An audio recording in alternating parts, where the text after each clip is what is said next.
ಜೀವನ್ಮುಕ್ತ ಮಹಾತ್ಮರಿಗೆ ವಂದಿಸುತ್ತಾ ಇಂದಿನ ನನ್ನ ಪಾಲಿಗೆ ಬಂದಿರುವಂತಹ ವಿಷಯವನ್ನು ನಿಮ್ಮೊಂದಿಗೆ ಕೆಲವು ಮಾತುಗಳಲ್ಲಿ ಹಂಚಿಕೊಳ್ಳೋದಕ್ಕೆ ಇಷ್ಟಪಡ್ತಾ ಇದ್ದೀನಿ.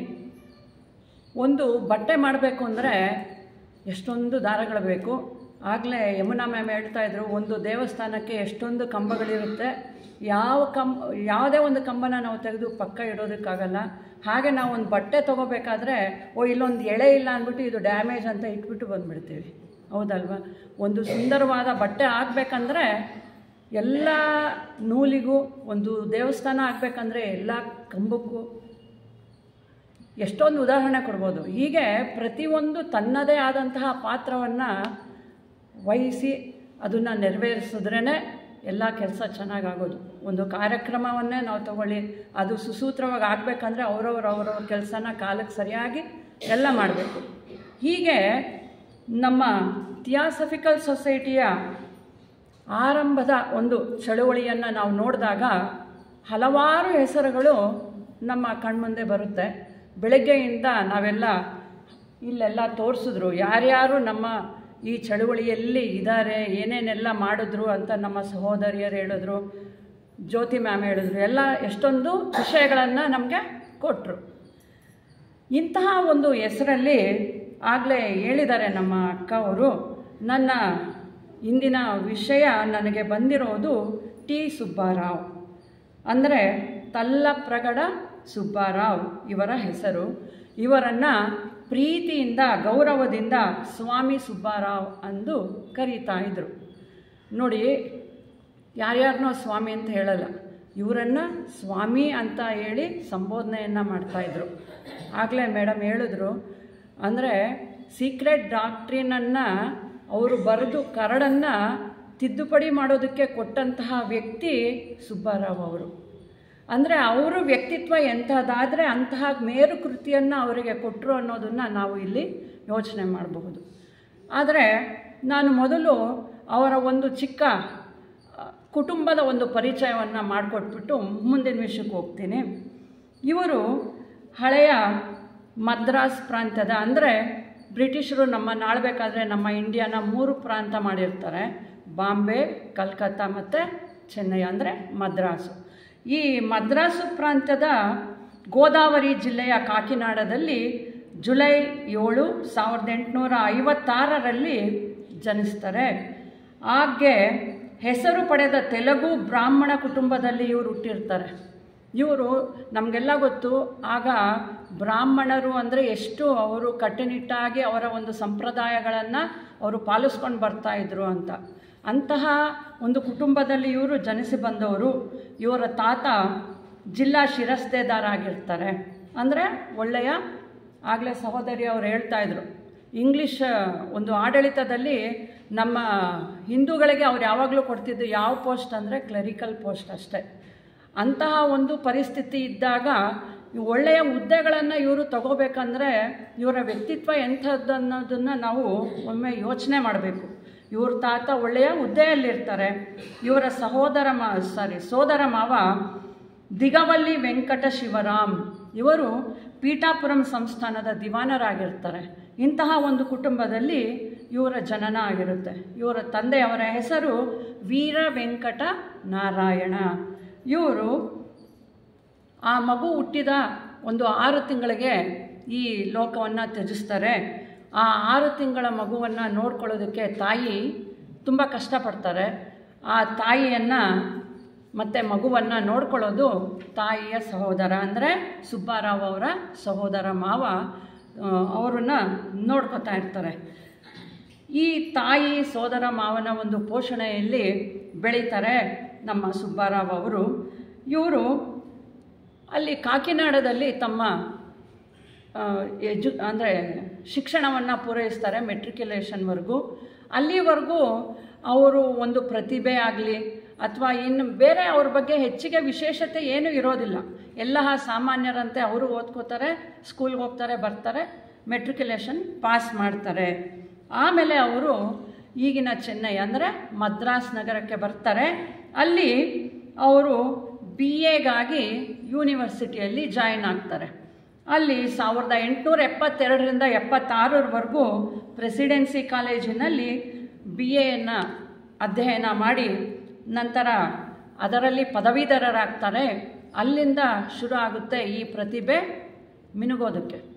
ಏನಪ್ಪ ಅಂದರೆ ಅವರು BAಯನ್ನು ಪಾಸ್ ಮಾಡಿದಾಗ ಅಲ್ಲಿವರೆಗೂ ಆ ಯೂನಿವರ್ಸಿಟಿಯಲ್ಲಿ ಯಾರೂ ತಗೊಂಡಿರಲ್ಲ, ಅಷ್ಟು ಒಳ್ಳೆ ಮಾರ್ಕ್ಸನ್ನು ಅವರು ತಗೊಳ್ತಾರಂತೆ. ಇಂತಹ ಒಂದು ಟೈಮಲ್ಲಿ ಅವ್ರಿಗೆ ಆಂಗ್ಲ ಭಾಷೆಯ ಮೇಲೆ ಒಳ್ಳೆ ಹಿಡಿತಾ ಇತ್ತು ಅಂತ ಹೇಳ್ತಾರೆ. ಹಲವಾರು ಪ್ರಬಂಧಗಳನ್ನು ಆಗಲೇ ಅವರು ಬರೀತಾರೆ. ಅದಕ್ಕಾಗಿ ಅವರಿಗೆ ವಿಜಯನಗರ ಮಹಾರಾಜರು ಸಹ ಹಾಗೆ ಪದಕಗಳನ್ನು ಸಹ ಕೊಟ್ಟಿರ್ತಾರೆ.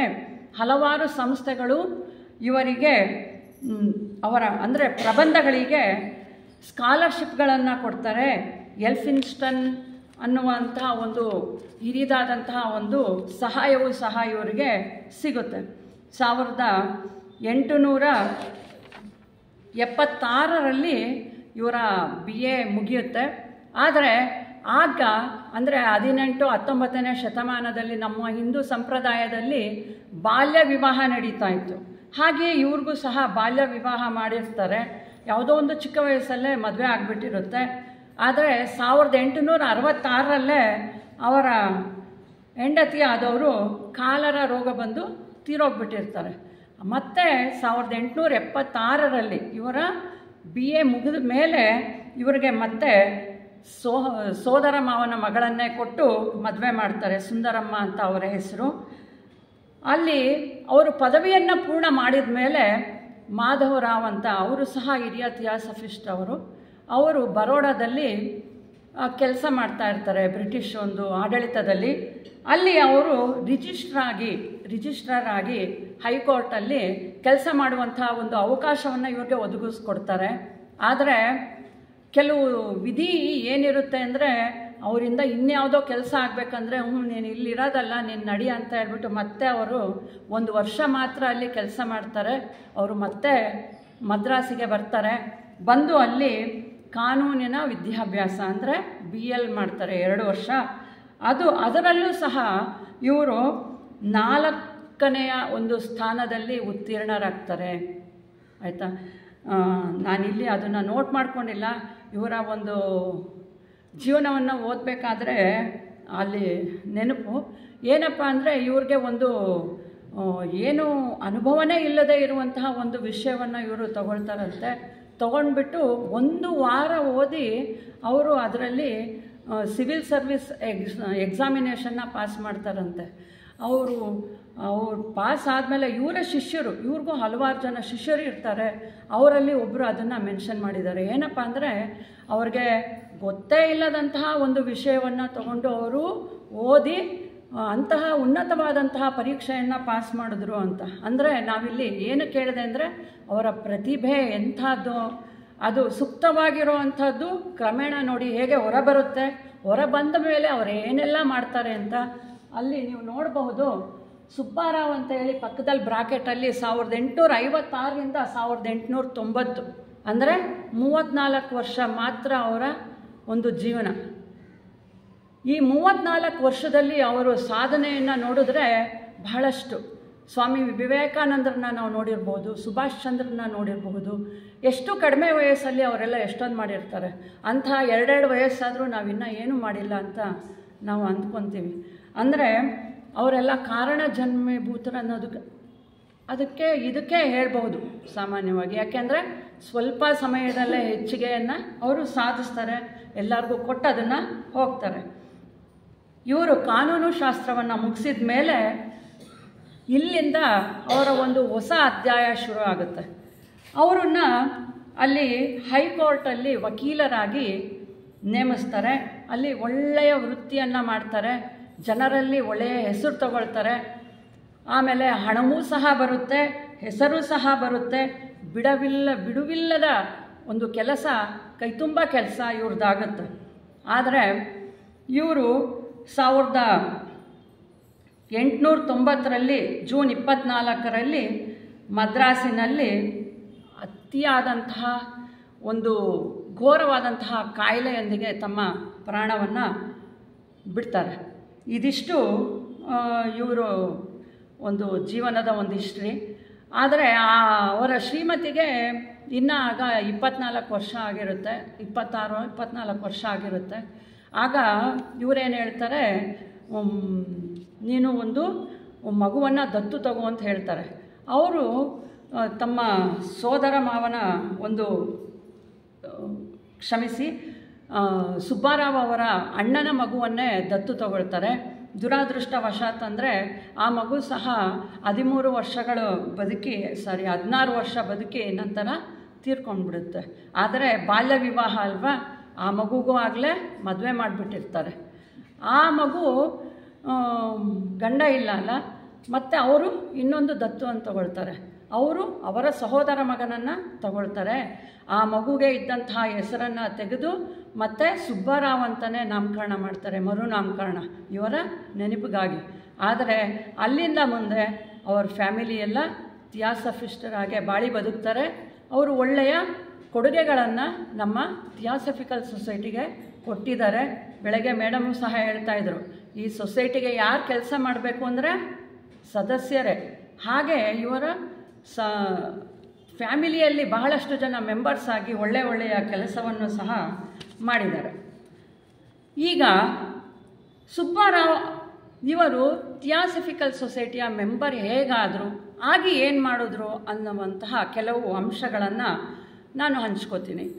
ನಮಗೆಲ್ಲ ಗೊತ್ತು, ನಮ್ಮ ಸ್ಥಾಪಕರ ದಿನಾಚರಣೆಯನ್ನು ಇಂದು ಆಚರಿಸ್ತಾ ಇದ್ದೀವಿ. ನಮ್ಮ ಸ್ಥಾಪಕರು ಯಾರು ಈ ಸ್ಥೂಲ ಲೋಕದಲ್ಲಿ ಅಂತ ಅಂದರೆ HPB ಅವರು, ಹಾಗೆ ಆಲ್ಕಾಟ್ರವರು. ಇಲ್ಲಿ ಆಗಲೇ ಜ್ಯೋತಿ ಅಕ್ಕ ಅವರು ಹೇಳ್ತಾಯಿದ್ರು, ಪ್ರಾರಂಭದ ದಿನಗಳಲ್ಲಿ ಬಹಳಷ್ಟು ಕಷ್ಟವನ್ನು ನಮ್ಮ ಸಂಸ್ಥೆ ಅನುಭವಿಸುತ್ತೆ. ಅಂದರೆ ಹೇಳಿದ್ರು ಅವರು, ಪಾಶ್ಚಾತ್ಯ ರಾಷ್ಟ್ರದಲ್ಲಿ ಇಂತಹ ಒಂದು ಸಂಸ್ಥೆ ಉಳಿಯೋದು ಬಹಳ ಕಷ್ಟ ಆಯಿತು. ಆವಾಗ ಅವ್ರು ಏನು ಮಾಡ್ತಾರೆ, ಈಗಿನ ಮುಂಬೈಗೆ ಬರ್ತಾರೆ. 1979ರಲ್ಲಿ ಇಲ್ಲಿಗೆ ಬರ್ತಾರೆ. ಬಂದಾಗ ಅವರು ದಾಮೋದರ್ ಅವರನ್ನು ಭೇಟಿ ಮಾಡ್ತಾರೆ. ಅಲ್ಲಿ ಅವರು ಆ ಕಡೆಯವರೇ ಇರ್ತಾರೆ, ಭೇಟಿ ಆಗ್ತಾರೆ. ಉನ್ನತವಾದಂತಹ ಬೆಳೆದ ಜೀವಿಯ ಅವರು. ಇವರ 3 ಜನದ ಪರಿಚಯ ಅಕಸ್ಮಾತ್ತಾಗಿ ನಮ್ಮ ಸುಬ್ಬಾರಾವ್ ಅವ್ರಿಗೆ ಆಗುತ್ತೆ. ಅಂದರೆ ಮುಖೇನ ಅಲ್ಲ, ಪತ್ರ ಮುಖೇನ. ಪತ್ರಗಳ ಒಂದು ವಿಲೇವಾರಿ ನಡೀತಾ ಇರುತ್ತೆ ಅವ್ರಿಗೂ ಇವ್ರಿಗೂ. ಆಗ ಇವ್ರೇನು ಮಾಡ್ತಾರೆ, ಅವ್ರಿಗೆ HPB ಅವರಿಗೆ ಲೆಟರ್ ಬರೀತಾರೆ, ಯಾಕೆ ನೀವು ಇಲ್ಲಿ ಮದ್ರಾಸಿಗೆ ಬಂದು ಇಲ್ಲಿ ನೀವು ನೆಲೆ ಆಗಬಾರ್ದು, ಇಲ್ಲಿಯ ಪರಿಸರ ತುಂಬ ಚೆನ್ನಾಗಿದೆ, ನೀವು ಬಂದು ಒಂದು ಸಲ ನೋಡಿ ಅಂತ ಎಲ್ಲ ಹೇಳ್ತಾರೆ.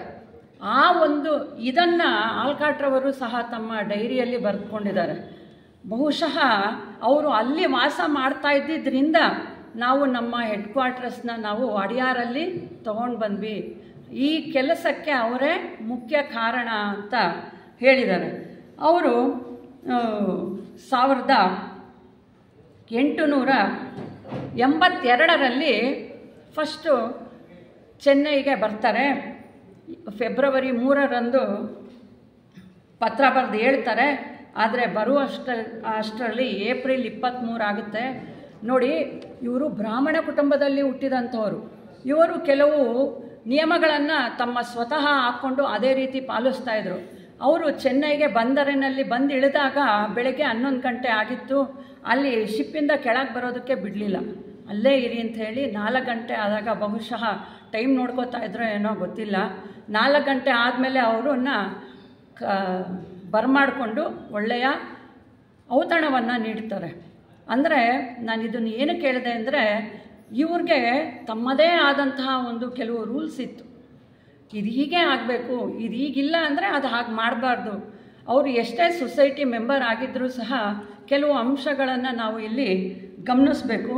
ಮುಂದೆ ಅದು ತಮಗೂ ಸಹ ಅರಿವಾಗುತ್ತೆ. ಏಪ್ರಿಲ್ 23ರಂದು ಬಂದರು. ಆದರೆ ಏಪ್ರಿಲ್ 25ರಂದೇ ಇವರು ಸೊಸೈಟಿಯ ಅಂದರೆ ಥಿಯಾಸಫಿಕಲ್ ಸೊಸೈಟಿಯ ಸದಸ್ಯರಾಗಿ ಸೇರಿದ್ರು.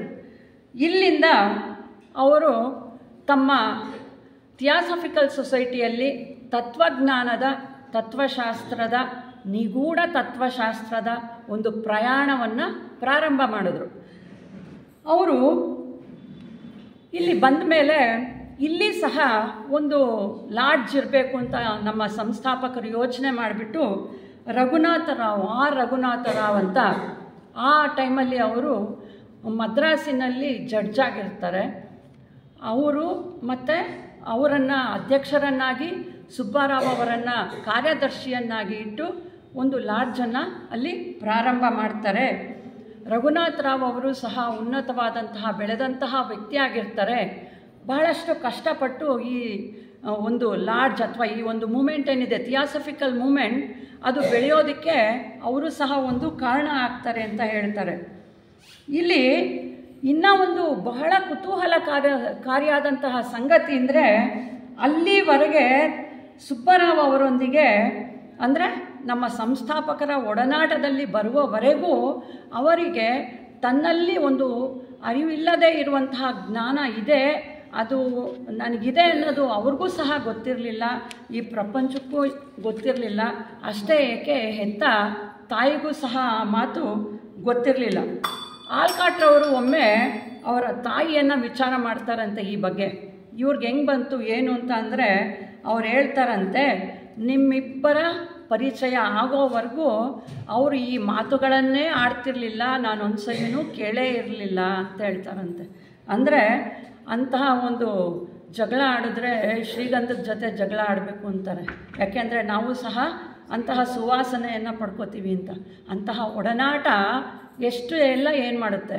ಆವಾಗ ಅವರಿಗೆ ಹಿಂದಿನ ಜನ್ಮಗಳ ಒಂದು ಮೆಮೊರಿ ಏನಿತ್ತು ಒಳಗಡೆ ಅದು ಸುಪ್ತಾವಸ್ಥೆಯಲ್ಲಿದ್ದು ಹೊರಗಡೆ ಬಂತಂತೆ. ಅಷ್ಟೇ ಅಲ್ಲ, ಅವರೇನು ಓದಿಲ್ಲ ಅಂತ ಅಂದರೂ ಉಪನಿಷತ್ತುಗಳು, ಸಂಸ್ಕೃತ ಪಾಠ, ನಮ್ಮ ವೇದಾಂತಗಳು, ಹಾಗೆ ಹಲವಾರು ಧರ್ಮಗ್ರಂಥಗಳ ಬಗ್ಗೆ ಅವ್ರು ಹೇಳೋದಕ್ಕೆ ಪ್ರಾರಂಭ ಮಾಡಿದ್ರಂತೆ. ಇವರ ಸೋದರ ಮಾವ ಸಹ ಒಮ್ಮೆ ಆಲ್ಕಾಟ್ ಅವ್ರ ಜೊತೆ ಹಂಚ್ಕೊಂಡಿದ್ದಾರೆ ಆ ಮಾತು. ಏನಂತ ಅಂದರೆ, ನೀವು ಭಗವದ್ಗೀತೆ, ವೇದಾಂತ, ಉಪನಿಷತ್ತು ನೀವು ಎಲ್ಲಿಂದ ಆದರೂ ಒಂದು ವಿಷಯವನ್ನು ತಗೊಂಡು ಒಂದು ಶ್ಲೋಕವನ್ನಾಗಲಿ ಏನಾದರೂ ಹೇಳಿದ್ರೆ ಅವರು ಅದು ಎಲ್ಲಿಂದ ಬಂತು, ಇದು ಎಲ್ಲಿದೆ, ಅದನ್ನು ಅಲ್ಲೇ ಏನಕ್ಕಿಟ್ಟಿದ್ದಾರೆ ಎಲ್ಲ ಹೇಳ್ಬಿಡೋರಂತೆ. ಆದರೆ ಯಾರಿಗೂ ಗೊತ್ತಿಲ್ವಂತೆ ಇದನ್ನು ಯಾವಾಗ ಅವ್ರು ತಿಳ್ಕೊಂಡ್ರು ಅಂತ. ಅಂದರೆ ಇದೆಲ್ಲ ಎಲ್ಲಿಂದ ಬಂತು, ನಾವು ಮಾಡಿದಂತಹ ಒಂದು ಗಂಟಿರುತ್ತಲ್ಲ ಆ ಗಂಟಿನಿಂದ ಹೊರಗಡೆ ಬಂತು. ಅದಕ್ಕೆ ಎಲ್ಲರೂ ಹಿರಿಯರು ಹೇಳ್ತಾರೆ, ನಮಗೆ ಇಂತಹ ಸಂಘವನ್ನು ಏನಕ್ಕೆ ಒದಗಿಸ್ಕೊಟ್ಟಿದ್ದಾರೆ. ನಾವು ಪೂರ್ಣ ಅಲ್ಲ ಅಂದರೂ ಸ್ವಲ್ಪನೇ ಅದರಲ್ಲಿ ಕಾಗೆ ಒಂದೊಂದೇ ಕಲ್ಲು ತೊಗೊಂಡು ಬಂದು ಹಾಕುತ್ತಲ್ಲ, ಅದು ತುಂಬಬೇಕು, ನೀರು ಮೇಲೆ ಬರಬೇಕು ಅಂತ. ಹಾಗೆ ನಾವು ಸಹ ಈ ಜ್ಞಾನದ ಕೊಡ ಅಂತ ಏನಿದೆ ಎಲ್ಲರ ಹತ್ರ, ಅದನ್ನು ಇಂತಹ ಒಂದು ಒಳ್ಳೆಯ ವಿಷಯಗಳಿಂದ ಅದನ್ನು ತುಂಬಿಸ್ತಾ ಬರೋಣ ಅಂತ ಒಂದು ಆಸೆ. ಮತ್ತು ಇವರು ಆಲ್ಕಾಟ್ರು ಹೇಳ್ತಾರೆ, ಇವ್ರ ಜೊತೆ 1 ಅವರ್ ನಾವು ಮಾತಾಡಿದ್ರೆ ಒಂದು ಬೃಹತ್ ಗ್ರಂಥವನ್ನು ಓದಿದಷ್ಟು ಜ್ಞಾನ ನಮ್ಮದಾಗ್ತಾ ಇತ್ತು ಅಂತ. ಅಷ್ಟು ಜ್ಞಾನ ಇವ್ರಿಗೆ ಸಿಗ್ತಾ ಇತ್ತಂತೆ. ಒಂದು ಕಡೆ ಆಲ್ಕಾಟ್ರು ಅವ್ರು ಬರ್ಕೊಂಡಿದ್ದಾರೆ, ಏನಂದರೆ ಪ್ರಾರಂಭದ ದಿನಗಳಲ್ಲಿ ಅವ್ರು ಇಲ್ಲಿಗೆ ಬಂದ ಮೇಲೆ ನನಗೆ ಸಿಕ್ಕಿದಂತಹ ಒಳ್ಳೆಯ ಅವಕಾಶ ಅಂದರೆ ಇವ್ರ ಜೊತೆ ಕಳೆದಿರುವಂತಹ ಟೈಮ್ ಅಂತ. ಅಷ್ಟು ಅವರು ಹೊಗಳಿದ್ದಾರೆ. ಇವರು ತನ್ನ ಅತೀಂದ್ರಿಯ ಜೀವನವನ್ನು ಒಬ್ಬಂಟಿಯಾಗಿ ಕಳೆದರು. ಈ ಪುಸ್ತಕದ ಹೆಸರೇ ನೋಡಿ, ಎ ಲೋನ್ಲಿ ಡಿಸೈಪಲ್. ಒಬ್ಬಂಟಿಯಾಗಿರುವಂತಹ ಶಿಷ್ಯ ಯಾರದು ಅಂದರೆ ಸುಬ್ಬಾರಾವ್. ಯಾಕೆ ಇವರು ಒಬ್ಬಂಟಿಯಾಗಿದ್ದರು? ಇದನ್ನು ಬರೆದಿರೋ ಅಂಥವರು NC ರಾಮಾನುಜಾಚಾರ್ಯವರು. ಒಂದೇ ಅಲ್ಲ, ನಾನು ಹಲವಾರು, ನನಗೆ ನಿಜವಾಗ್ಲೂ ಈ ವಿಷಯದ ಬಗ್ಗೆ ಏನೂ ಗೊತ್ತಿರಲಿಲ್ಲ. ನನಗೆ ಈ ವಿಷಯವನ್ನು ಕೊಟ್ಟಾಗ ಏನಕ್ಕಪ್ಪ ಕೊಟ್ಟರು ನನಗೆ ಈ ವಿಷಯ, ನನಗೇನು ಗೊತ್ತೇ ಇಲ್ಲ ಅಂದ್ಕೊಂಡೆ. ಆಮೇಲೆ ಯಾವುದೋ ಒಂದು ಬುಕ್ ಹೇಳಿದ್ರು, ರೆಫರ್ ಮಾಡಿದೆ, ಏನೂ ಇಲ್ಲ ಇದರಲ್ಲಿ ಅನ್ನಿಸ್ತು. ಮತ್ತು ಹಾಗೆ ಬೇರೆ ಬೇರೆ ಪುಸ್ತಕಗಳನ್ನ ಓದಿದೆ, ಒಂದು 10-20 ಸಲ ಓದಿದ್ದೀನಿ ನಾನು. ಆಮೇಲೆ ಎಂತಹ ಒಂದು ಒಳ್ಳೆಯ ವಿಷಯ ನಾನು ಕೊಟ್ಟಿದ್ದಾರೆ, ಒಳ್ಳೆಯ ಪರಿಚಯ ನನಗಾಯಿತು ಅಂತ. ನಿಜವಾಗ್ಲೂ ನಾನಿದು ಅತಿಶಯೋಕ್ತಿ ಅಲ್ಲ, ನಾನು 2 ದಿನದ ಮುಂಚೆಯಿಂದ ನಾನು ನಿದ್ದೆನೇ ಮಾಡಿಲ್ಲ. ರಾತ್ರಿಯೆಲ್ಲ ಓದಿದ್ರು ಇವ್ರ ಬಗ್ಗೆ ತಿಳ್ಕೊಳ್ಳೋದು ಅಷ್ಟೊಂದಿದೆ. ಇವರ ಒಂದು ಬುಕ್ ಇದೆ, ಎಷ್ಟು ಸೊಗಸಾಗಿದೆ ಅಂದರೆ ಎಸೋಟೆರಿಕ್ ರೈಟಿಂಗ್ಸ್ ಅಂತ. ಇವರ ಎಲ್ಲ ಲೇಖನಗಳನ್ನು ಒಂದು ಪುಸ್ತಕವನ್ನಾಗಿ ಮಾಡಿದ್ದಾರೆ, ಅಷ್ಟು ಚೆನ್ನಾಗಿದೆ. ಇವರಲ್ಲಿ ಎಷ್ಟು ಜ್ಞಾನ ಇದೆ ಅಂತ ಎಲ್ಲರೂ ಆಶ್ಚರ್ಯ ಪಡೋದರಲ್ಲಿ ಏನೂ ಅತಿಶಯೋಕ್ತಿನೇ ಇಲ್ಲ ಅನ್ನಿಸ್ತು. ಅಷ್ಟು ಚೆನ್ನಾಗಿ ಇವರು ವಿವರಣೆ ಮಾಡಿದ್ದಾರೆ, ಹೇಳಿದ್ದಾರೆ. ಆದರೆ ಯಾರಿಗೂ ಹೇಳಲಿಲ್ವಂತೆ. ಇದೇ ಇವರ ಸ್ಪೆಷಾಲಿಟಿ. ಯಾಕೆ ಹೇಳಿಲ್ಲ ಅನ್ನೋದನ್ನು ನೋಡೋಣ. ಇವರು ನಮ್ಮ ಸೊಸೈಟಿ ಇಲ್ಲಿ ಪ್ರಾರಂಭ ಆದಮೇಲೆ ಅಡಿಯಾರಲ್ಲಿ ಹಲವಾರು ವಿಷಯಗಳಲ್ಲಿ ನಮ್ಮ ಸಂಸ್ಥಾಪಕರಿಗೆ ಸಹಾಯ ಮಾಡ್ತಾ ಬಂದರು. ಥಿಯಾಸಫಿಸ್ಟ್ ಅನ್ನುವ ಒಂದು ಬುಕ್ ಏನು ಬರ್ತಾ ಇದೆ, ಅದರಲ್ಲಿ ಹಲವಾರು ಲೇಖನಗಳನ್ನು ಬರೆಯೋದ್ರ ಮೂಲಕ ಅವ್ರಿಗೆ ಸಹಾಯ ಮಾಡ್ತಾಯಿದ್ರು. ಮತ್ತು ಕಮಿಟಿಗಳಲ್ಲಿ ಅವರು ತೊಡಗಿಸ್ಕೊಂಡ್ರು. ನೋಡಿ, ಇಲ್ಲಿ ಇನ್ನೂ ಒಂದು ವಿಷಯವನ್ನು ನಾವು ಯೋಚನೆ ಮಾಡಬೇಕು. ಅವರು ತುಂಬ ಪ್ರಸಿದ್ಧರಾದಂತಹ ವಕೀಲರಾಗಿದ್ದರು, ಕೆಲಸ ಕೈ ತುಂಬ. ಆದರೂ ಅದರ ಮಧ್ಯೆ ಇವರು ರೈಟಿಂಗ್ಗಳನ್ನ ಬರೀತಾ ಅವರು ತಮ್ಮನ್ನು ತಾವು ತೊಡಗಿಸ್ಕೊಂಡಿದ್ದೆ ಅಲ್ಲದೆ ಹಲವಾರು ವಿಷಯಗಳನ್ನು ಇವರು ಡೀಲ್ ಮಾಡ್ತಾಯಿದ್ರು. ಅಂದರೆ ಒಮ್ಮೆ ಹೇಳ್ತಾರೆ, ಇವರೇನಾದರೂ ನಮ್ಮ ಸ್ಥಾಪಕರ ಪರಿಚಯ ಆಗಲಿಲ್ಲ ಅಂದರೆ ರಾಜಕೀಯದಲ್ಲಿ ಒಳ್ಳೆಯ ವ್ಯಕ್ತಿ ಆಗ್ತಾಯಿದ್ರು. ಅಷ್ಟು ಅವರಿಗೆ ಜನಬಲ ಮತ್ತು ಅವರ ಜ್ಞಾನ ಅದ್ರ ಬಗ್ಗೆ ಅಷ್ಟಿತ್ತಂತೆ. ನಮ್ಮ ಅದೃಷ್ಟನೋ ಎಂಬಂತೆ ಈ ಥಿಯಾಸಫಿಕಲ್ ಸೊಸೈಟಿಯ ಮೆಂಬರ್ ಆಗಿ ಈ ದಿನ ಅವರು ಸಹ ಒಂದು ಕಂಬದಂತೆ ಇದ್ದಾರೆ ಅಂದರೆ ಅದು ನಮ್ಮ ಅದೃಷ್ಟನೇ ಸರಿ. ಇವರು 1885ರಲ್ಲಿ ಮೊದಲ ಬಾರಿಗೆ ಕನ್ವೆನ್ಷನಲ್ಲಿ ವರ್ಷಕ್ಕೊಮ್ಮೆ ನಡೆಯುತ್ತಲ್ಲ, ಅಲ್ಲಿ ಚಿಕ್ಕ ಭಾಷಣವನ್ನು ಮಾಡ್ತಾರೆ. ಮತ್ತು ಅದೇ ಮುಂದಿನ ವರ್ಷ 1886ರಲ್ಲಿ ಭಗವದ್ಗೀತೆಯನ್ನು ಕುರಿತಾದಂತಹ ದೀರ್ಘವಾದ ಒಳ್ಳೆಯ ವಿಷಯ ತುಂಬಿದ 4 ಸರಣಿ ಉಪನ್ಯಾಸಗಳನ್ನು ಕೊಡ್ತಾರೆ. ಅದುವರೆಗೂ ಯಾರೂ ಹೇಳಿರಲಿಲ್ಲ ಅಂತಹ ವಿಷಯಗಳನ್ನೆಲ್ಲ ಅವರು ಹೊರಗಿಟ್ರಂತೆ. ಅದನ್ನು ಬಹಳಷ್ಟು ಸಲ ಪುಸ್ತಕದ ರೂಪವಾಗಿ ಹೊರತಂದಿದ್ದಾರೆ. ನಮ್ಮ ದೇಶದಲ್ಲಿ ಮಾತ್ರ ಅಲ್ಲ, ಬೇರೆ ಬೇರೆ ದೇಶಗಳವರು ಸಹ ಅದನ್ನು ಪಬ್ಲಿಷ್ ಮಾಡಿದ್ದಾರೆ.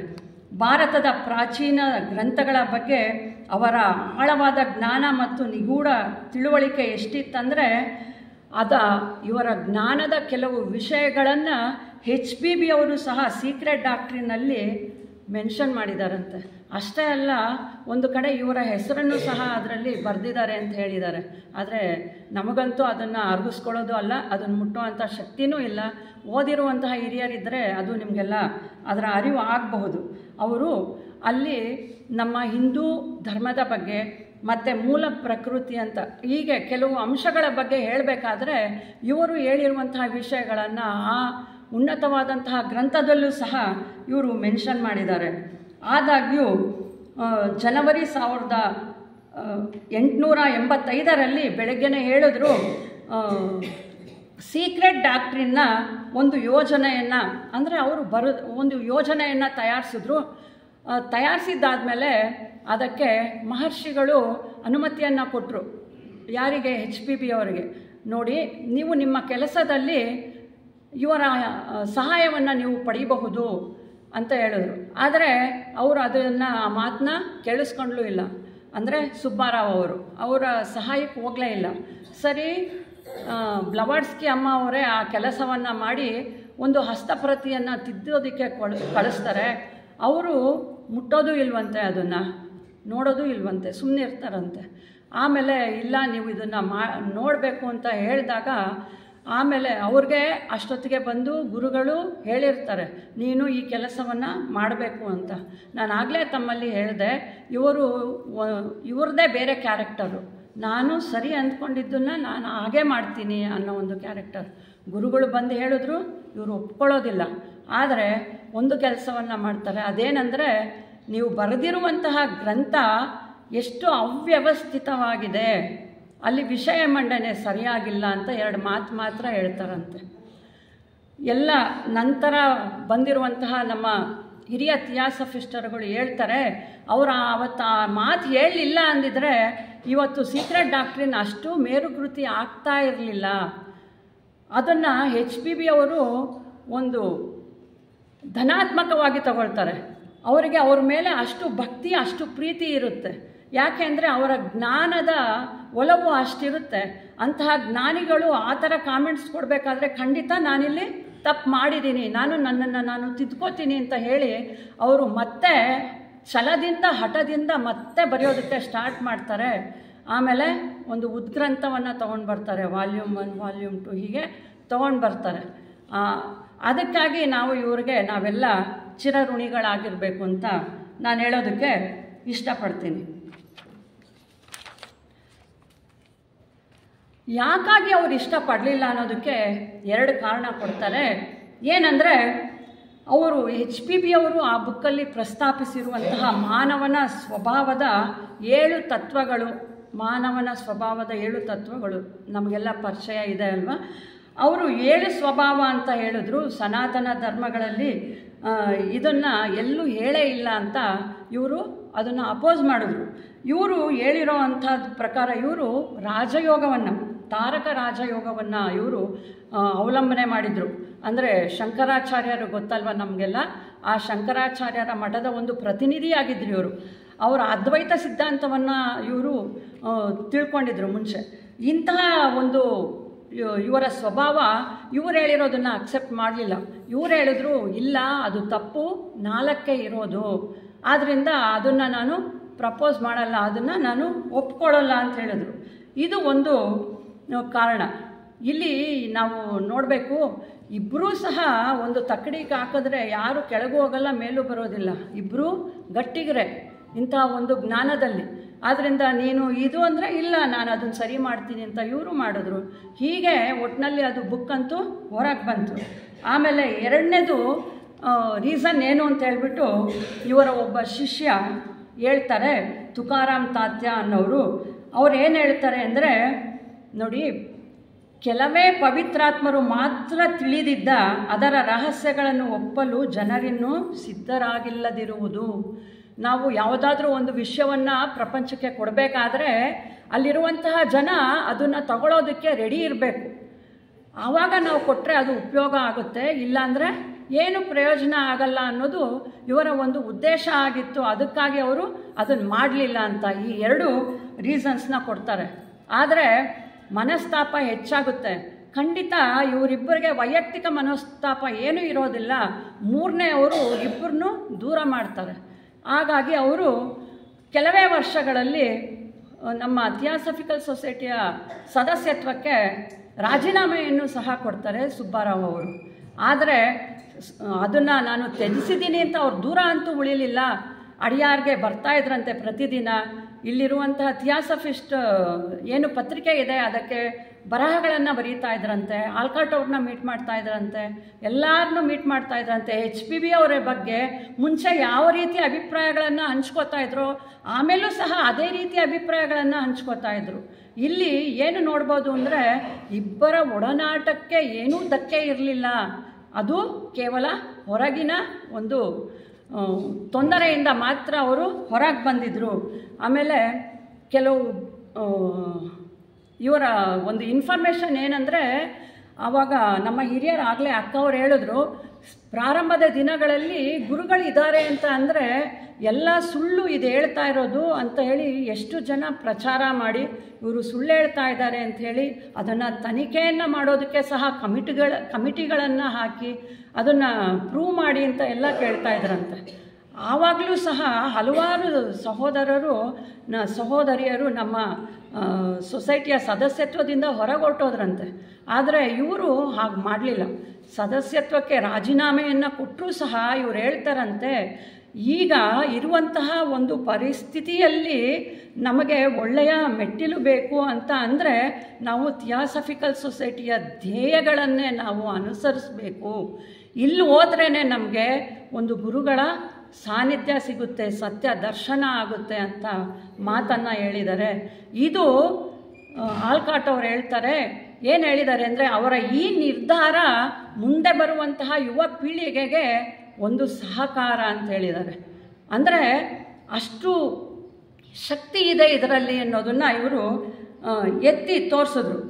ಆಮೇಲೆ ಅವರು ವೈಯಕ್ತಿಕವಾಗಿ ಹೇಳ್ತಾರೆ, ನಾನು ರಾಜೀನಾಮೆಯನ್ನು ಕೊಡಲಿಲ್ಲ ಅಂದರೆ ಗುರುಗಳಿಗೆ ಕೆಟ್ಟ ಹೆಸರು ಬರುತ್ತೆ, ಆ ಗುರುಗಳಿದ್ದಾರೆ ಅಂತ ನಾನು ನಂಬಿದ್ದೀನಿ, ಆದ್ದರಿಂದ ನಾನು ರಾಜೀನಾಮೆಯನ್ನು ಕೊಡ್ತಾಯಿದ್ದೀನಿ ಅಂತ ಅವರು ಹೇಳ್ತಾರೆ. ಮತ್ತು ಇವರು ಮೊದಲು ಬರೆದಂತಹ ಒಂದು ಗ್ರಂಥ ಯಾವುದಪ್ಪ ಅಂತ ಅಂದರೆ ದ 12 ಸೈನ್ಸ್ ಆಫ್ ಝೋಡಿಯಾಕ್, ರಾಶಿಚಕ್ರದ 12 ಬಿಂಬಗಳು.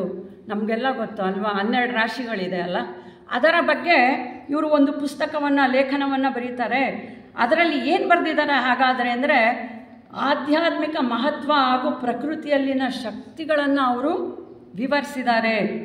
ಸ್ವಯಂಭೂ ಬ್ರಹ್ಮನಿಂದ ಆರಂಭಿಸಿ ಪಂಚತತ್ವಗಳು ಮತ್ತು ಸೃಷ್ಟಿಯ ಬಗ್ಗೆ ಅದರಲ್ಲಿ ವಿವರಣೆಯನ್ನು ಕೊಟ್ಟಿದ್ದಾರೆ. ಇವರ ವೇದಾಂತ ಮೂಲದ ತಾರಕ ರಾಜಯೋಗ ಪದ್ಧತಿಯ ಜ್ಞಾನವನ್ನು ಹಾಗೂ ಮಂತ್ರವಿದ್ಯೆಯ ಬೋಧನೆಗಳನ್ನು HPBಯವರು ತಮ್ಮ ಬರಹಗಳಲ್ಲಿಯೂ ಸಹ ಬಳಸಿಕೊಂಡಿದ್ದಾರೆ. ನಂತರ ಬಂದಂತಹ ಇವರ ಭಾಷಣಗಳು, ಲೇಖನಗಳನ್ನು ಎಸೋಟರಿಕ್ ರೈಟಿಂಗ್ಸ್ ಎಂಬ ಹೃದ್ಗ್ರಂಥವನ್ನು ಹೊರತಂದಿದ್ದಾರೆ. ನಂತರದ ವರ್ಷಗಳಲ್ಲಿ ಇನ್ನೂ ಕೆಲವು ಲೇಖನಗಳು ಸಿಕ್ಕಿದರೆ ಅದನ್ನು ಸೇರಿಸಿ ಸಹ ಇವಾಗ ಇನ್ನೂ ಚೆನ್ನಾಗಿ ಮಾಡಿದ್ದಾರೆ. ಇವರಿಗೆ ಬಹಳಷ್ಟು ಒಳ್ಳೆಯ ಸ್ನೇಹಿತರಿರ್ತಾರೆ. ಅದರಲ್ಲಿ ನಮ್ಮ ಲೆಡ್ಬೀಟರ್ ಅವರು ಸಹ, ಲೆಡ್ಬೀಟರ್ ಅವರು ಮತ್ತು ಯಾರು ದಾಮೋದರ್ ಅವರು ತುಂಬ ಆಪ್ತರು ಇವ್ರಿಗೆಲ್ಲ. ಇಂತಹ ಒಳ್ಳೆಯ ಫ್ರೆಂಡ್ಸ್ ಇದ್ದರು ಇವರಿಗೆ. ಇವರ ಕೊನೆಯ ದಿನಗಳ ಬಗ್ಗೆ ಕೆಲವು ಮಾತು ಹೇಳ್ಬಿಡ್ತೀನಿ. ಏನಂದರೆ, ಇವರು ಕೊನೆ ಬಾರಿ ಅಡಿಯಾರಿಗೆ ಭೇಟಿ ನೀಡಿದ್ದು ಏಪ್ರಿಲ್ 1890ರಲ್ಲಿ. ಏಕೆಂದರೆ ಇವ್ರಿಗೆ ಅದು ಒಂದು ನಿಗೂಢವಾದಂತಹ ಚರ್ಮವ್ಯಾಧಿ ಬರುತ್ತಂತೆ. ಆಲ್ಕಾಟ್ರವರು ಅದನ್ನು ಹೇಳಿದ್ದಾರೆ. ಏನಂದರೆ, ಅವರು ಅಷ್ಟು ಮೇರು ಸ್ಥಾನದಲ್ಲಿರುವಂತಹ ವ್ಯಕ್ತಿಗೆ ಅವರನ್ನು ನೋಡಿದಾಗ ಅವ್ರಿಗೆ ಗಾಬರಿ ಆಯ್ತಂತೆ. ಇದೇನಪ್ಪ ಇಂತಹ ವ್ಯಕ್ತಿಗೆ ಹೀಗಾಗಿದೆ ಅಂತ. ಮೈ ಫುಲ್ಲು ಮುಡಿಯಿಂದ ಅಡಿಯವರೆಗೂ ಅಂತ ಹೇಳಿದ್ದಾರೆ. ಫುಲ್ಲು ಬಾಯ್ಲ್ಸ್ ಅಂದರೆ ಬೊಬ್ಬೆಗಳು ಬಂದುಬಿಟ್ಟಿರುತ್ತಂತೆ. ಯಾಕೆ ಬಂದಿದೆ ಅಂತ ಅವರು ನೋಡಿದ ತಕ್ಷಣ ಅವ್ರಿಗೊಂದು ಪ್ರಚೋದನೆ ಆಗುತ್ತಂತೆ ಆಲ್ಕಾಟ್ರಿಗೆ. ಯಾಕೆ ಅಂತ ಅಂದರೆ, ಅದು ಅವರ ಹೆಂಡತಿಯ ಕೆಲವು ಕರ್ಮಗಳನ್ನು ಪಲ್ಲಟ ಮಾಡೋದಕ್ಕೆ ಅವರು ಕೆಲವು ಶಾಸ್ತ್ರಗಳನ್ನು ಅಥವಾ ಕೆಲವು ಕೆಲಸಗಳನ್ನು, ಪೂಜಾ ಕೈಂಕರ್ಯಗಳನ್ನು ಮಾಡ್ತಾರಂತೆ. ಮಾಡಿದಾಗ ಅದರ ಪರಿಣಾಮವಾಗಿ ಆ ಭೂತಗಣಗಳೇನು ಮಾಡುತ್ತೆ, ಅದು ಒಂದು ಪೆಟ್ಟು ಕೊಡುತ್ತೆ ಇವರಿಗೆ. ಆ ಪೆಟ್ಟಿಂದ ಇವರ ದೇಹಸ್ಥಿತಿ ಹಾಗಾಗಿ ಕೆಲವೇ ದಿನಗಳಲ್ಲಿ ಅವರು ಸಾವನ್ನು ನೋಡ್ತಾರೆ. ನಾವು ನಮ್ಮ ಹಿರಿಯರು ಹೇಳಿರುವಂಥ, ಇವರೇ ಇನ್ನೊಂದು ಲೇಖನದಲ್ಲಿ ಬರೆದಿದ್ದಾರೆ ಕುಂಡಲಿನಿ ಅಂತ. ಕುಂಡಲಿನಿಯನ್ನು ಹೇಗೆ ಎಬ್ಬಿಸೋದು ಅಥವಾ ಅದು ನಾವೇ ಪ್ರಯತ್ನಪೂರ್ವಕವಾಗಿ ಹೊರಗೆ ತಂದರೆ ಏನಾಗುತ್ತೆ ಅಂತ ಸಹ ಇವರು ಬಹಳ ಸೊಗಸಾಗಿ ಬರೆದಿದ್ದಾರೆ. ಅದರಲ್ಲಿ ಅವರು ಹೇಳ್ತಾರೆ, ಏನು ಗೊತ್ತಾ, ಟೈಮ್ ಆಗೋಗಿದೆ, ಇದೊಂದು ನಾನು ಹೇಳ್ಬಿಟ್ಟು ಮುಗಿಸ್ತೀನಿ. ಏನಂತ ಅಂದರೆ, ಒಬ್ಬರು ಜಮೀನ್ದಾರಿ ಇರ್ತಾರಂತೆ. ಆ ಜಮೀನ್ದಾರಿ ಇದ್ದಾಗ ಅವರಿಗೆ ಬಹಳ ದುರಾಸೆ ಇತ್ತು. ವಾಮ ಮಾರ್ಗವನ್ನು ಅನುಸರಿಸಿ ಅವರು ದೇವಿಯ ಒಂದು ಪ್ರತಿಮೆಯನ್ನಿಟ್ಟು ಪೂಜೆ ಮಾಡ್ತಾ ಇರ್ತಾರಂತೆ. ಏನಕ್ಕಾಗಿ ಅಂತ ಅಂದರೆ, ನಾನು ಕೆಲವು ಪ್ರಾಂತಗಳನ್ನು ಮನಸ್ಸಲ್ಲಿಟ್ಕೊಂಡು ಇಲ್ಲಿಗೆಲ್ಲ ನಾನೇ ಚಕ್ರಾಧಿಪತಿ ಆಗಬೇಕು ಅನ್ನೋ ಒಂದು ಅವ್ರಿಗೆ ಕೆಟ್ಟ ಅಭಿಪ್ರಾಯ. ಅವ್ರು ಮಾಡಿದಾಗ ಅವರು ಕುಂಡಲಿನಿಯನ್ನು ಯಾಕೆ ಎಬ್ಬರಿಸ್ಕೋಬಾರ್ದು ಅನ್ನೋದಕ್ಕೆ ಅವರು ಹೇಳಿದ್ದ ಆ ಮಾತು. ಅವರು ಆ ಶಕ್ತಿ ಬಂದು ನೋಡಿ, ಭೂತಗಣಗಳು ಫಸ್ಟ್ ಬಂದು ನಮ್ಮನ್ನು ಪರೀಕ್ಷೆ ಮಾಡುತ್ತಂತೆ. ಅಂದರೆ ನಾವು ಬಂದರೆ ಅಥವಾ ನಾವು ಇವನಿಗೆ ಅಥವಾ ಇವಳಿಗೆ ನಾವು ಒಲಿದ್ರೆ ಅದನ್ನು ತಡೀತಾರಾ, ಬೇರೆ ಯಾವ ಕಡೆನೂ ಹೋಗಲ್ವಾ ಅಂತ. ಅವರು ಆ ಥರ ಕೆಲವು ಶಕ್ತಿಗಳು ಬಂದು ತಮಗೆ ಬೇಕಾಗಿರುವಂತಹ ರೂಪಗಳನ್ನು ಅವು ತಾಳುತ್ತಂತೆ. ಯಾವ ರೂಪ ತಾಳುತ್ತೆ ಅಂದರೆ, ಅವರು ಅದರಲ್ಲಿ ಹೇಳಿದ್ದಾರೆ, ಇವಾಗ ನಾನಂದರೆ ನನಗೆ ಏನು ವೀಕ್ನೆಸ್ ಇದೆ ಅಥವಾ ಏನು ಭಯ ಇದೆ ಅಂತಹ ರೂಪಗಳನ್ನು ಅದು ತಾಳುತ್ತಂತೆ. ಹಾಗೆ ಅವ್ರಿಗೆ ಆ ಜಮೀನ್ದಾರನಿಗೆ ಹೆಂಡತಿಯ ರೂಪವನ್ನು ತಾಳಿ ಹಿಂದುಗಡೆಯಿಂದ ಬಂದು ಕರೆದ್ರಂತೆ, ಗಂಡನನ್ನು ಕರೆದ್ರಂತೆ. ಆಗ ಅವ್ರಿಗೆ ಅಲ್ಲಿ ಹೆಂಡತಿ ಬರುವಂಥ ಪರಿಸ್ಥಿತಿನೇ ಅಲ್ಲಿರಲಿಲ್ವಂತೆ. ಅದು ಮರ್ತೋಗಿ ಆಕೆ ಮೇಲೆ ಏನಾಯಿತು, ಸಿಟ್ಟು ಬಂತು. ಆ ಥರ ಕೆಟ್ಟ ಗುಣಗಳನ್ನು ಬೆಳೆಸ್ಕೋಬಾರ್ದಂತೆ. ಅಂಥ ಒಳ್ಳೆಯ ಶಕ್ತಿಯನ್ನು ನಾವು ಆವಾಹನೆ ಮಾಡ್ಕೋಬೇಕಂದ್ರೆ ಅವರು ಸಿಟ್ಟು ಮಾಡಿಕೊಂಡು ತಮ್ಮ ಏಕಾಗ್ರತೆಯನ್ನು ವಿಚಲಿತರಾಗಿದ್ದರಿಂದ ಅದು ತಲೆ ಮೇಲೆ ಜೋರಾಗಿ ಪೆಟ್ಟು ಕೊಡ್ತಂತೆ. ಆ ಪೆಟ್ಟಿಗೆ ಅವರು ಬಿದ್ದು ಇನ್ನು ಕೆಲವೇ ಒಂದು 5-6 ದಿನಗಳಲ್ಲಿ ಜೀವವನ್ನೇ ಬಿಡಬೇಕಾಯ್ತಂತೆ. ಅಂದರೆ ಕೆಲವು ಶಕ್ತಿಗಳು ನಮಗೆ ಬರಬೇಕಾದ್ರೆ ನಾವು ರೆಡಿ ಇದೆಯಾ ಅಂತ ಅಂದಾಗ ಅದು ತಾನಾಗೇ ಬರುತ್ತೆ. ಬೆಳಗ್ಗೆನೂ ಸಹ ಹೇಳಿದ್ರು ನಮ್ಮ ಸಹೋದರಿ, ನಾವು ಅದಕ್ಕೆ ಆತ್ರವನ್ನು ಪಡಲೇಬಾರ್ದು ಅಂತ. C.W. ಲೆಡ್ಬೀಟರ್ ಅವರು ಸಹ ಅವರ ಜೀವನ ಚರಿತ್ರೆಯಲ್ಲಿ ಬರೆದಿದ್ದಾರೆ. ಏನು ಬರೆದಿದ್ದಾರೆ ಅಂದರೆ, ಅವರು ಕುತೂಮಿಗಳು ಬಂದು ಕುಂಡಲಿನಿ ಅಂದರೆ ನಿನಗೆ ಗೊತ್ತಾ ಅಂದಾಗ ನಾನು ಕೇಳಿದ್ದೀನಿ, ನನಗೆ ಗೊತ್ತಿಲ್ಲ ಅಂದಾಗ ಅವರು ಕೆಲವು ಉಪದೇಶಗಳನ್ನು ಕೊಟ್ಟು, ನೀನು ಯಾರಿಗೂ ಹೇಳಬೇಡ, ನೀನು 40 ದಿನ ನಾನು ಹೇಳ್ದಂತೆ ಮಾಡು ಅಂದಾಗ 42 ದಿನ ಮಾಡಿದ ಮೇಲೆ ಅವ್ರಿಗೆ ಸಿದ್ಧಿ ಆಗುತ್ತೆ, ಅದು ಬೇರೆ ವಿಷಯ. ಆದರೆ ಈ ಭೌತಿಕ ಪ್ರಪಂಚದಲ್ಲಿ ಅವ್ರಿಗೆ ಸಹಾಯ ಮಾಡಿದವರಲ್ಲಿ ಇಬ್ಬರು ಹೆಸರನ್ನು ಅವರು ಉಲ್ಲೇಖಿಸ್ತಾರೆ. ಅದರಲ್ಲಿ ಸುಬ್ಬಾರಾವ್ ಸಹ ಒಬ್ಬರು. ಅಂದರೆ ನೋಡಿ ಇವ್ರಿಗೆ ಎಷ್ಟು ಶಕ್ತಿ ಇತ್ತು ಅಂತ. ಅಂತಹ ಮಹಾನ್ ಚೇತನಗಳಿಗೆ ಈ ಚೇತನ ಸಹಾಯ ಮಾಡಿದೆ ಅಂದರೆ ಅದು ಹುಡುಗಾಟದ ಮಾತು ಖಂಡಿತ ಅಲ್ಲ. ಇಂತಹ ಒಂದು ರೋಗವನ್ನು ಅವರು ಪಡೆದಿದ್ದರಿಂದ ಅವರು ಆಲ್ಕಾಟ್ರನ್ನು ಕರೆಸ್ಕೋತಾರಂತೆ. ಇವ್ರಿಗೆ ಕೆಲವು ಶಕ್ತಿಗಳಿತ್ತಂತೆ ಆಲ್ಕಾಟ್ರಿಗೆ. ರೋಗಗಳು ಬಂದರೆ ಅದನ್ನು ಹುಷಾರು ಮಾಡುವಂಥದ್ದು. ನನಗೂ ನೀವು ಏನಾದರೂ ಸಹಾಯ ಮಾಡಿ ಅಂತ ಕೇಳ್ಕೊತಾರಂತೆ. ಅವರು ತಮ್ಮ ವಿದ್ಯೆಯಿಂದ ಅವ್ರಿಗೆ ಪ್ರಯೋಗಿಸಿ ಕರೆಕ್ಟ್ ಮಾಡಬೇಕು ಅಂದರೂ ಅದು ಸ್ವಲ್ಪ ಟೆಂಪ್ರರಿ ಅನ್ನೋ ಥರ ಏನೋ ಹುಷಾರಾಯ್ತಂತೆ, ಅಷ್ಟೇ ಅಂತೆ. ಮತ್ತೆ ಮರುಕಳಿಸಿ ಇನ್ನೊಂದು 10 ದಿನಕ್ಕೆ ಅವರು ಪ್ರಾಣವನ್ನು ತ್ಯಾಗ ಮಾಡ್ತಾರೆ. ಆದರೆ ಇಲ್ಲಿ ಪ್ರಾಣವನ್ನು ತ್ಯಾಗ ಮಾಡಬೇಕಾದ್ರೂ ಸಹ ಒಂದು ವಿಷಯವನ್ನು ಹೇಳ್ತಾರೆ. ಅವ್ರಿಗೆ ಗೊತ್ತಾಗುತ್ತಂತೆ ಮುಂಚೆನೇ, ನಾಳೆ ನಾನು ಇಷ್ಟೊತ್ತಿಗೆ ಇರಲ್ಲ ಅಂತ ಹೇಳಿಬಿಟ್ಟು. ಅವ್ರು ಹೇಳ್ತಾರಂತೆ ಮನೆಯಲ್ಲಿ, ಯಾವತ್ತಪ್ಪ ಅಂದರೆ ಜೂನ್ 24ನೇ ತಾರೀಕು ಬೆಳಗ್ಗೆ ಹೇಳ್ತಾರಂತೆ, ನಾನು ಮಧ್ಯಾಹ್ನದಷ್ಟೊತ್ತಿಗೆ ನಾನು ಇರೋದಿಲ್ಲ, ಗುರುಗಳು ನನ್ನನ್ನು ಕರೆದಿದ್ದಾರೆ, ನಾನು ಅಲ್ಲಿ ಅವ್ರ ಹತ್ರ ಹೋಗ್ತಾ ಇದ್ದೀನಿ ನನ್ನ ಮುಂದಿನ ಕೆಲಸಕ್ಕೆ, ನನಗೆ ಯಾರು ಡಿಸ್ಟರ್ಬ್ ಮಾಡಬೇಡಿ ಅಂತ ಹೇಳ್ತಾರಂತೆ ಅವರು. ಹಾಗೆ ಹೇಳಿ ಅದೇ ಕೊನೆಯ ಮಾತಂತೆ. ಅವ್ರು ಮಲಗಿರೋರು ಮತ್ತೆ ಹೇಳಲಿಲ್ಲ. ಇಲ್ಲಿ ನಮ್ಮ ಲೇಖಕರು ಏನು ಹೇಳಿದ್ದಾರೆ ಅಂದರೆ, ಇದು ಸಾವು ಅಲ್ಲ. ಸ್ಪಷ್ಟವಾಗಿ ನಾವು ಅದನ್ನು ಯೋಚನೆ ಮಾಡಿದ್ರೆ ಇದು ಸಾವಿನ ಮುನ್ಸೂಚನೆ ಅಲ್ಲ. ತನ್ನ ಗುರುವಿನ ನಿರ್ದೇಶನದಲ್ಲಿ ಜೀವನದ ನಿರಂತರತೆಯ ಅರಿವು ಅವರಿಗಾಗಿತ್ತು. ನಾನು ಗುರುಗಳ ಮುಂದೆ ಹೋಗ್ತಾ ಇದ್ದೀನಿ ಅಂದರೆ ಏನದು ಕೊನೆ ಅಲ್ಲ, ನಾನು ಮುಂದಿನ ಕೆಲಸಕ್ಕೆ ಈ ದೇಹವನ್ನು ಬಿಟ್ಟು ಹೋಗ್ತಾ ಇದ್ದೀನಿ ಅನ್ನುವಂಥ ಅರಿವು ಅವ್ರಿಗಾಗಿತ್ತು ಅಂತ. He lived is occult life alone ಅಂತ ಹೇಳ್ತಾರೆ. ತಮ್ಮ ಇಂತಹ ಉನ್ನತವಾದಂತಹ ಜೀವನವನ್ನು ಅವರು ಬೇರೆಯವರೊಂದಿಗೆ ಹಂಚ್ಕೊಳ್ಳಲಿಲ್ಲ. ತನ್ನ ತಾಯಿಗೂ ಸಹ ಅದ್ರ ಬಗ್ಗೆ ಹೇಳಲಿಲ್ಲ. ಅಷ್ಟೇ ಅಲ್ಲ, ಹಲವಾರು ಜನರು ಸಿನ್ನೆಟ್ರವ್ರಿಗೆ ಮತ್ತು ಅಯ್ಯರ್ ಅವರಿಗೆ ಕೆಲವು ಜನಕ್ಕೆ ನೀನು ಹೇಳು ಅಂತ ಅಂದಾಗಲೂ ಗುರುಗಳು ಇವ್ರು ಹೇಳಲ್ವಂತೆ. ಅವರು ಹೇಳ್ತಾರಂತೆ, ಅಯ್ಯರ್ ಅವರು ಸಹ ಬ್ರಾಹ್ಮಣರು, ಅವ್ರಿಗೆ ಹೇಳು ಅಂದಾಗ ನಾನು ಹೇಳಲ್ಲ, ಅವನು ಒಂದಿನ ಆದರೂ ಸಂಧ್ಯಾ ವಂದನೆ ಮಾಡಿದಾನ, ನಾನು ಹೇಳಲ್ಲ ಅಂದ್ರಂತೆ. ಹಾಗೆ ಅಂತಹ ಉನ್ನತವಾದಂತಹ ಶಕ್ತಿ ಇದು. ಇವರನ್ನು ಕಳ್ಕೊಂಡಾಗ HPB ಅವ್ರು ಹೇಳ್ತಾರಂತೆ, ಇಂತಹ ಉನ್ನತವಾದಂತಹ ವ್ಯಕ್ತಿಯನ್ನು ಕಳ್ಕೊಂಡು ನಮ್ಮ ಥಿಯಾಸಫಿಕಲ್ ಸೊಸೈಟಿ, ನಮ್ಮ ಈ ಲಿಟ್ರೇಚರ್ ಅಂತ ಏನಿದೆ, ಈ ಸಾಹಿತ್ಯ ಪ್ರಪಂಚ ಒಂದು ಒಳ್ಳೆಯ ವ್ಯಕ್ತಿಯನ್ನು ಕಳ್ಕೊಂಡಂಗಾಯಿತು ಅಂತ. ದಯವಿಟ್ಟು ಕ್ಷಮಿಸಿ, ಹೆಚ್ಚಿಗೆ ಟೈಮ್ ತೊಗೊಂಡಿದ್ದೀನಿ. ನನಗೆ ಇಲ್ಲಿ ಅವಕಾಶವನ್ನು ಮಾಡಿಕೊಟ್ಟಂತಹ ಎಲ್ಲ ಹಿರಿಯರಿಗೂ ಹಾಗೆ ಸಿಟಿ ಲಾಡ್ಜಿನ ಪದಾಧಿಕಾರಿಗಳಿಗೂ ನನ್ನ ಹೃತ್ಪೂರ್ವಕ ವಂದನೆಗಳು.